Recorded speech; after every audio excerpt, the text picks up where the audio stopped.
Hello friends, हम सी नेहा हिमानी। कैसे हैं आप? आज हम रिकॉर्ड कर रहे हैं अपना सीए फाइनल लॉ का लेक्चर 4, जिसमें हम टॉपिक करेंगे मैनेजरियल रेम्यूनरेशन। तो स्टार्ट करते हैं मैनेजरियल रेम्यूनरेशन से। अभी तक हमने कितने चैप्टर कर लिए हैं? 3 चैप्टर। कौन कौन से बताएंगे? Inspection, inquiry, investigation. कहाँ से कहाँ तक गए चैप्टर? 206 से 229 तक। फिर हमने किया नेक्स्ट अमालगमेशन, वो कहाँ से कहाँ तक था? 230 से 240।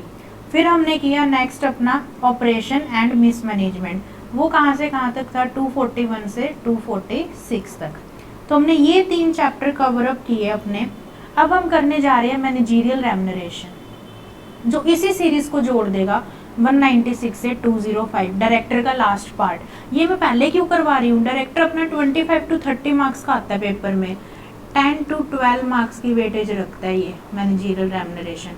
और जब हम डायरेक्टर करते हैं ना, 149 से स्टार्ट होते हैं, बच्चा यहाँ तक आता आता ऊपर से जाना स्टार्ट हो जाता है, इतना इम्पोर्टेंट चैप्टर। तो इसीलिए मैं ये एक सीरीज कराती हूँ 196 से लेके 246 तक, 4 चैप्टर की। तो आज हम करने जा रहे हैं अपना मैनेजरियल रेम्यूनरेशन। तो मैनेजरियल रेम्यूनरेशन कैसे करेंगे? सबसे पहले ये चैप्टर आपको पता होना चाहिए, ये बड़े बड़े लोगों पे लगता है 196 से 205। किन किन पे लगता है? कंपनी के MD, WTD and manager. MD, WTD, manager पे चैप्टर एप्लीकेबल है। ये चैप्टर एप्लीकेबल है एमडी, डब्ल्यूटीडी, मैनेजर। तो इन पे लगता है बड़े बड़े लोगों पे, मतलब इनके लिए ये वन इंट्रोड्यूस हुआ है चैप्टर, मेनली मैनेजरियल रेम्यूनरेशन। अब पढ़ते हैं हम आगे मैनेजरियल रेम्यूनरेशन में। फर्स्ट सेक्शन जो हमारा है वो क्या है? 196। ये बात करता है appointment of MD, WTD and manager.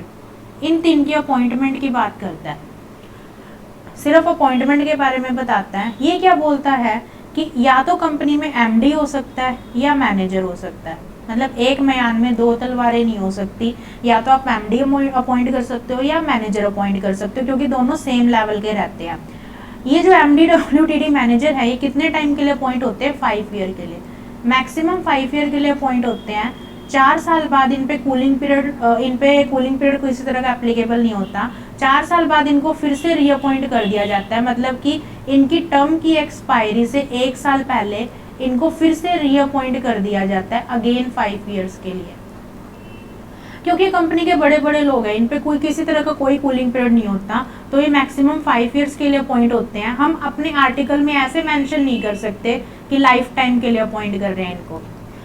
Act बोलता है 5 साल के लिए मैक्सिमम अपॉइंट कर सकते हैं, 4 साल बाद आप फिर से रीअपॉइंट कर दीजिए। इनकी फॉर्मेलिटी क्या है? B R, OR. शेड्यूल 5 फॉलो नहीं है तो सेंट्रल गवर्नमेंट की परमिशन लेनी पड़ती है, तो बोर्ड रेजोल्यूशन पास करना पड़ेगा, ऑर्डिनरी रेजोल्यूशन। अगर शेड्यूल 5 फॉलो नहीं है तो सीजी की अप्रूवल लेनी पड़ेगी। नेक्स्ट, ये डिसक्वालिफिकेशंस बताता है। डिसक्वालिफिकेशंस क्या? अगर आप 196 क्या बोलता है? आपकी एज 21 से कम नहीं होनी चाहिए, 70 या 70 से ज़्यादा नहीं होनी चाहिए। फिर उसके बाद इन्होंने बोला कि कन्विक्टेड ना हो 6 मंथ से ज़्यादा, इंसॉल्वेंट ना हो, क्रेडिटर के साथ कोई फ्रॉड ना कर रखा हो। फिर इन्होंने बोला शेड्यूल 5 में भी 4 डिस्क्वालिफिकेशन है। एक तो इन्होंने बोला कि 19 एक्ट के अंदर आपका 1000 रुपये का फाइन और एनी पीरियड, मतलब कि इवन 1 डे की भी जेल ना हुई हो आपको। फिर इन्होंने बोला एज वाली सेम ही वही, 21 से कम, 70 या 70 से ज़्यादा का नहीं। फिर उन्होंने नेक्स्ट हमें बताया 21 रेजिडेंट ऑफ इंडिया अगर नहीं है तो आप एमडी, डब्ल्यूटीडी, मैनेजर नहीं बन सकते। और एक और, अगर आपको डिटेन्ड कर लिया गया है, किसमें? कॉफी पोसा एक्ट में, conversion of foreign exchange, prevention of smuggling act. अगर आपको इस एक्ट के अंदर डिटेन्ड कर लिया गया है तो आप शेड्यूल 5 के अकॉर्डिंग नहीं बन सकते। डिटेन्ड मतलब सिर्फ पूछताछ के लिए लेके गए हैं अभी, तब भी आप इस एमडी, डब्ल्यूटीडी, मैनेजर नहीं बन सकते। पर शेड्यूल 5 से रिलैक्सेशन मिल सकती है। क्या बोला था मैंने? अगर शेड्यूल 5 फॉलो नहीं है तो सेंट्रल गवर्नमेंट की अप्रूवल ले लीजिए, ठीक है। तो ये था हमारा सेक्शन 196। अब इसी के कोरस्पोंडेंस एक सेक्शन हम और पढ़ते हैं 203। ये बोलता है अपॉइंटमेंट ऑफ केएमपी। केएमपी का मतलब क्या है यहाँ पे, इन्होंने बोला केएमपी में एमडी आ जाते हैं, डब्ल्यूटीडी आ जाते हैं, मैनेजर आ जाते हैं, सीईओ आ जाते हैं, सीएफओ आ जाते हैं, सीएस आ जाते हैं, और इनके जस्ट बिलो लेयर के मैनेजर भी आ जाते हैं, जो इनसे बिलो रैंक के मैनेजर होते हैं इनके जस्ट वो भी आ जाते हैं। इनके अलावा MD, WTD, manager, CEO, CFO. अब पूछोगे मैम अगर एमडी की अपॉइंटमेंट आ जाए, डब्ल्यूटीडी की आ जाए, मैनेजर की आ जाए, तो कौन सा सेक्शन मेंशन होगा? Of course 196। स्पेसिफिक हमेशा ओवरराइड करता है जनरल को।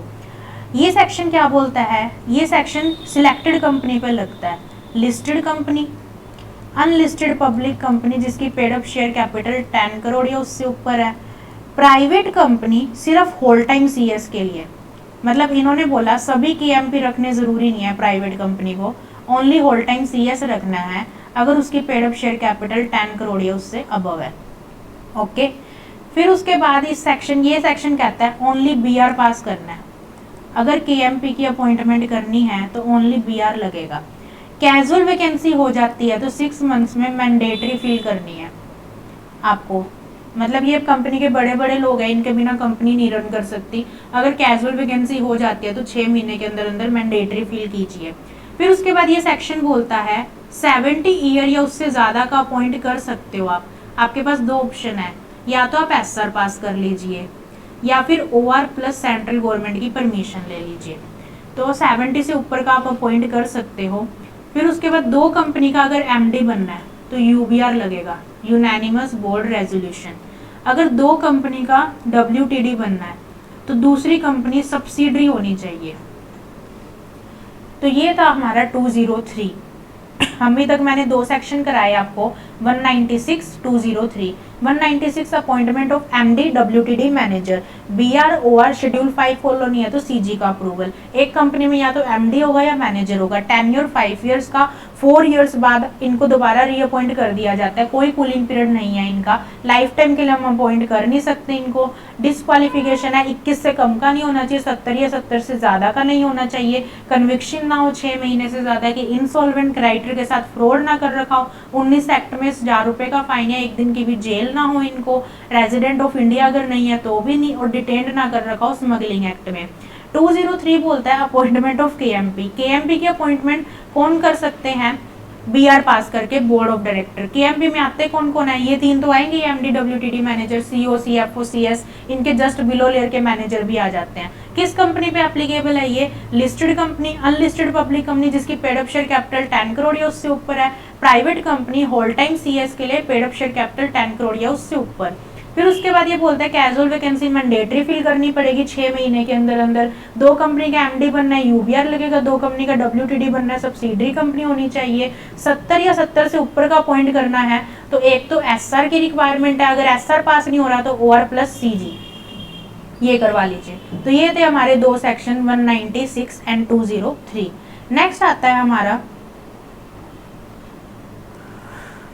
197 जो इस चैप्टर का नाम है मैनेजरियल रेम्युनरेशन। ये बोलता है इन केस ऑफ प्रॉफिट क्या रेम्युनरेशन देंगे, और इन केस ऑफ लॉस या इनएडिक्वेट प्रॉफिट क्या रेम्युनरेशन रहेगा। तो इन केस ऑफ प्रॉफिट क्या रेम्युनरेशन रहेगा? ये बोलता है एमडी, डब्ल्यूटीडी, मैनेजर इनको क्या मिलेगा और अदर डायरेक्टर को कितना मिलेगा। तो ये क्या बताता है? एमडी, डब्ल्यूटीडी, मैनेजर को कितना मिलेगा प्रॉफिट के केस में। अगर कंपनी में एक ही एमडी है या डब्ल्यूटीडी मैनेजर है 5%, एक से ज़्यादा है 10% दो भाई नेट प्रॉफिट का। फिर ये अदर डायरेक्टर्स के लिए बोलता है कि अगर कंपनी में एमडी, डब्ल्यूटीडी है मतलब अपॉइंटेड है तो हम 1% देंगे इनको क्योंकि इनका काम कम हो गया। अगर नहीं है तो कितना देंगे? 3%। और एग्रीगेट में कितना देंगे हम? 11%। सॉरी, तो कितना बताया? एमडी, डब्ल्यूटीडी को 5, 10, अगर एक है तो 5, एक से ज्यादा है तो 10। अगर एमडी, डब्ल्यूटीडी है कंपनी में तो अदर को कितना मिलेगा? 1, नहीं है तो 3%, और एग्रीगेट में 11%। ये लिमिट इंक्रीज करनी है तो क्या लगेगा? जनरल मीटिंग का रेजोल्यूशन और बैंक पीएफआई का approval in case of default. ये लिमिट इंक्रीज करनी है, SR लगेगा और शेड्यूल 5 फॉलो होना चाहिए। ध्यान रखिएगा, पहले ये लिमिट आउटर वाली जो इंक्रीज करनी होती थी ये सेंट्रल गवर्नमेंट के हाथ में थी, पर सीजी अब ये एसआर पास करके हो जाती है। तो मान लीजिए किसी कंपनी ने सेंट्रल गवर्नमेंट को अप्लाई कर रखा है और ये अमेंडमेंट आ गई है एसआर की, तो ये जो अमेंडमेंट का फैक्ट है ये रेट्रोस्पेक्टिव वे से है, मतलब कि आप एसआर पास करके लिमिट इंक्रीज कर सकते हैं, आपको सीजी के रिप्लाई के वेट करने की ज़रूरत नहीं है। नेक्स्ट, अगर आपने इस लिमिट के अंदर देना है तब भी बोर्ड रेजोल्यूशन और नॉमिनेशन एंड रेम्यूनरेशन कमेटी का ओपिनियन तो लगता ही लगता है। ओके, नेक्स्ट उसके बाद आता है अब हमारा लॉस का केस। लॉस के केस में हम कितना देंगे, तो इन्होंने 2 पार्ट्स में डिवाइड किया लॉस के केस में या इनएडिक्वेट प्रॉफिट के केस में। पार्ट ए जिसमें स्लैब रेट बताई, पार्ट बी जिसके अंदर कंडीशन बताई। पार्ट ए में इन्होंने बोला कि अगर आपकी effective capital negative to 5 crore, 5 crore to 100 crore, 100 से 250 करोड़ और 250 करोड़ से ऊपर है, मतलब इसमें 5 करोड़ इंक्लूड है, नीचे इक्वल है 5 करोड़, 5 करोड़ या उससे ज़्यादा, 100 या उससे ज़्यादा, ठीक है। तो इसमें बोला कितनी मिलेगी आपको capital, 60 lakh, 84 lakh, 120 lakh, 120 lakh 0.01% of above 120 lakh. तो इन्होंने कहा आपको पर पर्सन पर एनम इतना रेम्यूनरेशन मिल सकता है लॉस और इनएडिक्वेट प्रॉफिट के केस में।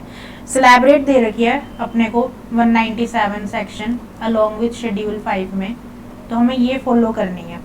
पार्ट बी क्या कहता है, पार्ट बी कहता है किसको मिलेगा, एक तो वो ग्रेजुएट होना चाहिए, एक्सपर्टीज होना चाहिए अपने फील्ड में, दूसरा 0.5% से ज़्यादा की शेयर होल्डिंग ना मिली उसको ईसॉप से ही मिली और 0.5% की शेयर होल्डिंग ही हो उसके पास कंपनी की, और रिलेटिव ना हो कंपनी का।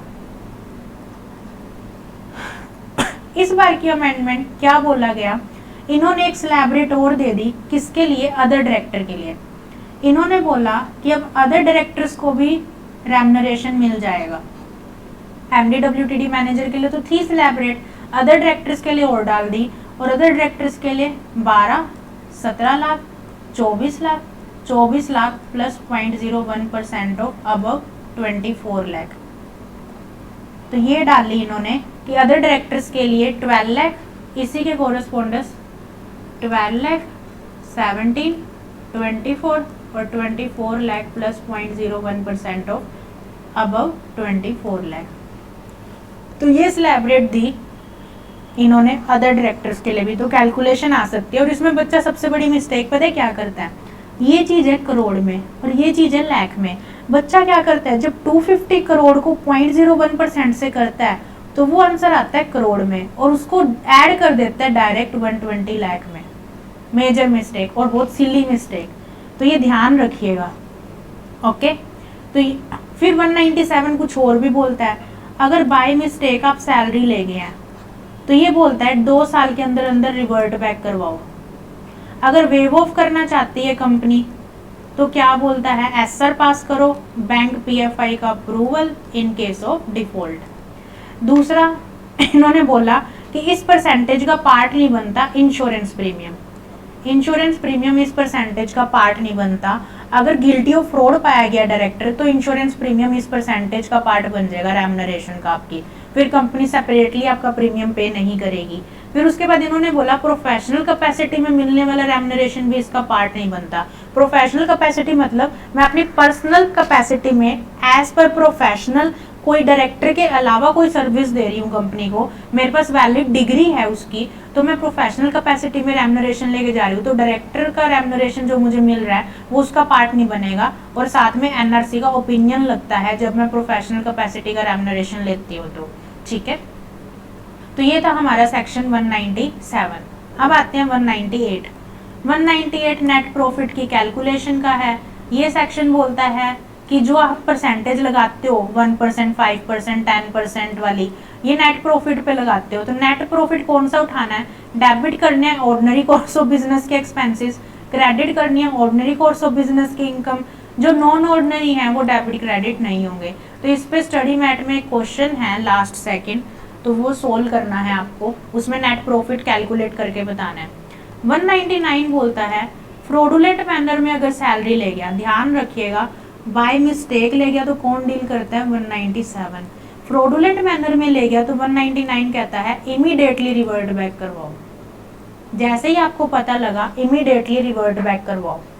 200 सेंट्रल गवर्नमेंट के रूल, अगर आपको 11% की लिमिट इंक्रीज करनी है सॉरी, तो सेंट्रल गवर्नमेंट क्या कहती है कि आप इन चीज़ों को देख के कीजिए। कौन सी क्या चीज़ें देख के, पिछले 3 साल के एफएस रिव्यू कीजिए, अदर कैपेसिटी में वो कितना लेके जा रहा है डायरेक्टर वो देखिए, अदर कंपनी से कितना ले रहा है वो देखिए, उसका एक्सपीरियंस कितना है, उसकी क्वालिफिकेशन कितनी है, उसकी परफॉर्मेंस कैसी है कंपनी में, इन चीज़ों को देखकर आप इंक्रीज कीजिए। तो फैक्टर्स पूछ सकते हैं पेपर में, प्लेन वनीला क्वेश्चन आ सकता है कि व्हाट आर द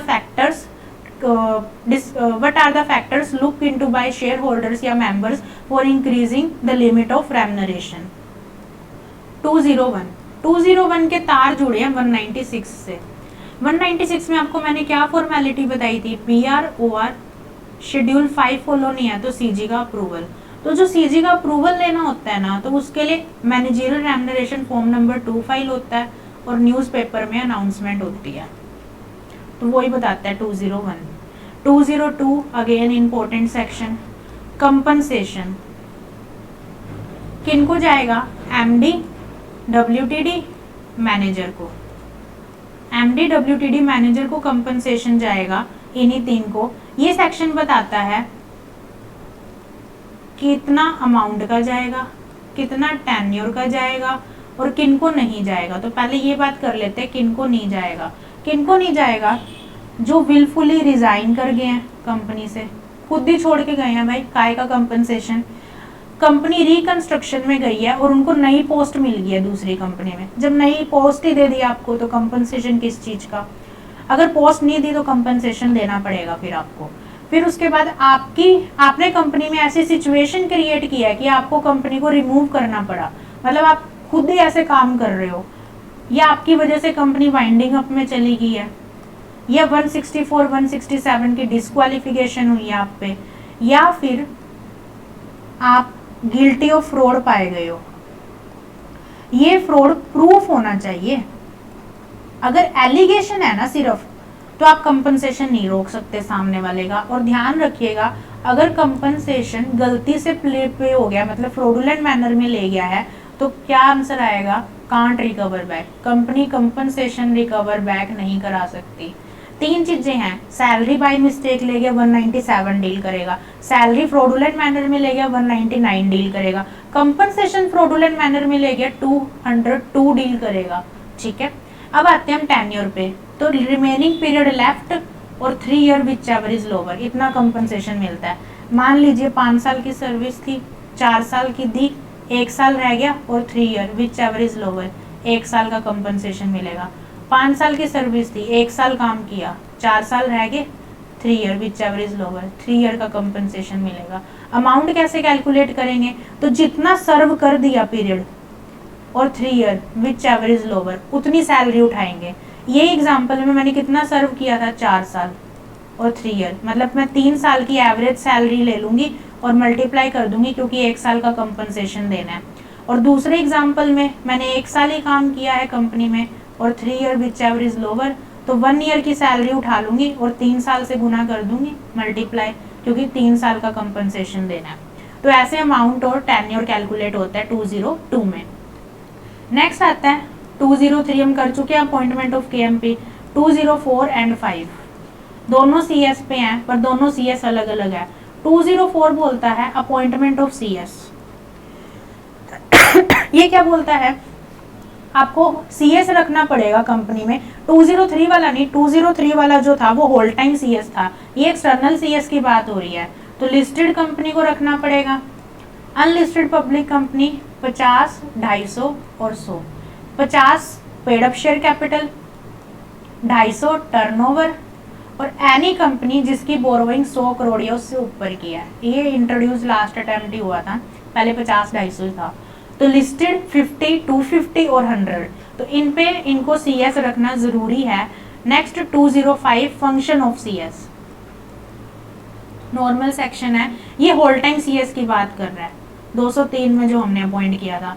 तो ये कह रहे हैं कि फंक्शन ऑफ CS क्या होंगे इसके अंदर, तो CS का काम क्या होता है, लो रेगुलेशन का कंप्लाई करवाना मेनली। तो ये सेक्शन कहाँ काम आता है 205, जैसे मान लीजिए कोई भी सेक्शन कंपनी एक्ट का दे दिया आपको कोई भी, और लास्ट में एक C पार्ट में पूछ लिया कि CS का रोल क्या है इसके अंदर, तो हम बोलेंगे एज पर सेक्शन 205 CS का फंक्शन बनता है कि लो रेगुलेशन का कंप्लाई कराए कंपनी में। तो ये जस्ट रेफरेंस के लिए आता है सेक्शन। तो ये था हमारा मैनेजरियल रेम्यूनरेशन चैप्टर, बहुत इजी है और बहुत समराइज वे में मैं आपको करवाया है। 196 क्या, appointment of MD WTD manager, इसी के कोरस्पोंडेंस एक सेक्शन है 203 अपॉइंटमेंट ऑफ KMP। 197 जो इस चैप्टर का नाम है मैनेजरियल रेम्यूनरेशन, मैनेजरियल रेम्यूनरेशन के प्रॉफिट की कैलकुलेशन 198 में है। अगर मैनेजरियल रेम्यूनरेशन फ्रॉडुलेंट मैनर में ले गया तो 199, मैनेजरियल रेम्यूनरेशन को इंक्रीज करना है तो 200 बताता है किन फैक्टर्स के बेस पे इंक्रीज कर सकते हैं। 196 से तार जुड़े हैं किसी के 201 के MR2 और न्यूज़पेपर वाला, 202 कंपनसेशन का है, 203 हम कर ही चुके हैं, 204 CS की अपॉइंटमेंट, 205 फंक्शन ऑफ CS। तो ये था हमारा पूरा मैनेजरियल रेम्यूनरेशन चैप्टर। होप्स आपको सेक्शन नंबर भी याद हो गए होंगे अप्रोक्स। आप 2 बार इस वीडियो को, मेरी जितने भी वीडियोस हैं आप 2 बार देखेंगे, शॉर्ट समराइज सेक्शन नंबर और कंसेप्ट्स आपको याद हो जाएंगे, मेनली सेक्शन नंबर का डिफरेंस याद हो जाएगा। आपको क्वेश्चन करने में किसी तरह की कोई दिक्कत नहीं आएगी। आप कोई भी क्वेश्चन बैंक उठाइए, मैंने आपको पहले ही बोला है, मेरा किसी भी टीचर का आप उठाइए, आप कर सकते हैं। अब हम इसके क्वेश्चन आंसर डिस्कस करेंगे स्टडी मैट से नेक्स्ट वीडियो में, तो आप पहले ये चैप्टर रिवाइज कर लीजिए, देन उसके बाद आप इसके क्वेश्चन आंसर देख लीजिए, क्योंकि लॉ में अब नेक्स्ट जो वीडियो रहेगी उसमें मैं आपको फॉरेन कंपनी, NCLT और नेकलेट करवाऊंगी। उसके बाद हमारा लॉ में शेड्यूल के अकॉर्डिंग इन तीनों चैप्टर का टेस्ट है, तो जल्दी से MR कर लीजिए। मैनेजरियल रेम्यूनरेशन इंपॉर्टेंट चैप्टर है, 10 to 12 मार्क्स की वेटेज रखता है, कंपल्सरी क्वेश्चन में आने के चांसेस इसके ज़्यादा रहते हैं, तो जल्दी से इसको रिवाइज कीजिए 196 से 205। नेक्स्ट YT वीडियो में हम इसके क्वेश्चन आंसर करेंगे। और अगेन एक और अनाउंसमेंट करूंगी कि May 22 के लिए रेगुलर बैचेस जल्दी ही स्टार्ट होंगे ऑडिट और लॉ के। और अगर मैं मैराथन बैच में आपको सेक्शन नंबर याद करवा सकती हूँ, तो रेगुलर बैच में आप सोचिए कि मैं आपको पूरा लॉ रटवा सकती हूँ, पूरा ऑडिट रटवा सकती हूँ। रटवाने का मतलब क्या है कि आपके दिमाग में पूरा लॉ ऑडिट होगा with conceptual knowledge and logic. मेरा जो रेगुलर बैच है उसमें मैं हर एक क्वेश्चन करवाती हूँ, past paper, RTP, MTP, study mat, totally cover up होता है। चैप्टर वाइज टेस्ट होते हैं रेगुलर बैच के अंदर हमारे, तो आपको बाकी डिटेल्स जल्दी ही मिल जाएंगी। अगर किसी को रेगुलर बैच लेना है तो इस नंबर पे आप कांटेक्ट कर सकते हैं, और बाकी मेरी वेबसाइट जल्दी ही बन रही है तो आप उस पर ऑर्डर भी कर सकते हैं। तो हम 20th के अप्रोक्स रेगुलर बैच स्टार्ट कर रहे हैं, जब मैराथन बैच हमारा खत्म हो जाएगा। Okay, thank you.